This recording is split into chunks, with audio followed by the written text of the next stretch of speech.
नमस्कार दोस्तों, स्वागत है आपका हमारे YouTube channel Short Hand Master with LK में। दोस्तों, पेश है आपके सामने एक और नई डिक्टेशन ओपी शुक्ला से, जिसकी गति रहेगी 80 शब्द प्रति मिनट। तो dictation number 60 OP Shukla, page number 6970। Dictation start होगी 3 सेकंड बाद। स्टार्ट। अध्यक्ष महोदय, राष्ट्रपति जी ने जब दोनों सदनों के समक्ष अपना अभिभाषण दिया था, उस समय मैंने उसको बड़े ध्यानपूर्वक सुना था। उसके बाद मैंने उनके अभिभाषण को बड़े ध्यान से पढ़ा है और उस पर मनन भी किया है। राष्ट्रपति जी ने एक बड़ी महत्वपूर्ण भूमिका उसमें निभाई है। मैं यह इसलिए कहता हूँ कि उस अभिभाषण में वर्तमान भारत की स्थिति और उसके पूरे विकास का ऐसा सुंदर चित्रण किया है और इस ढंग से किया है कि ऐसी चीज़ विशेष जानकारी की नहीं रह जाती है जिस पर की आलोचना करने की गुंजाइश हो।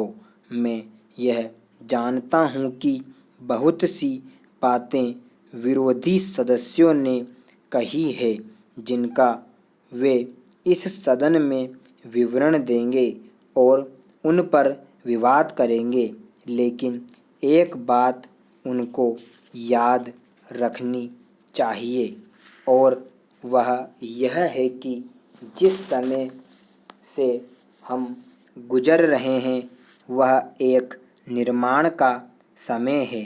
हमारा देश एक ऐसे युग में से होकर गुजर रहा है जबकि आर्थिक संकट है। देश के अंदर तनावपूर्ण वातावरण उत्पन्न हो रहा है और ऐसे समय में हमारा जो ध्यान है वह विकास की ओर होना चाहिए, समस्याओं को सुलझाने की ओर होना चाहिए, ना कि विरोध की ओर होना चाहिए। इससे देश का ध्यान बट जाता है। निर्माण के इस समय में निर्माण पर अपना पूरा ध्यान केंद्रित कर देने से यह लाभ होगा कि हर एक ध्यान उस ओर चला जाएगा। इसके अतिरिक्त समस्याओं पर आप ध्यान दें। किसी गंभीर परिस्थिति के बारे में यदि हम छोटी छोटी बातों को लेकर उस अवसर को बिगाड़ देते हैं तो उसकी गंभीरता नष्ट हो जाती है। पेरा। राष्ट्रपति जी देश के एक उच्च अधिकारी हैं।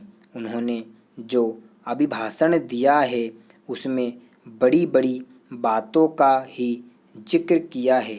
सभी बातों पर प्रकाश डालना उनके लिए संभव नहीं हो सका है।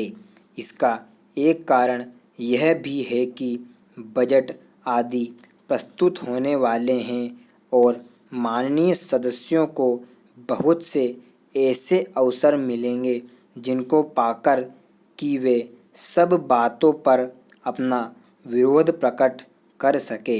इसलिए मेरा माननीय सदस्यों से विशेष रूप से अनुरोध है कि वे इस अभिभाषण पर केवल निर्माण की दृष्टि से ही गौर करें और उसके ऊपर अधिक विरोध ना करें।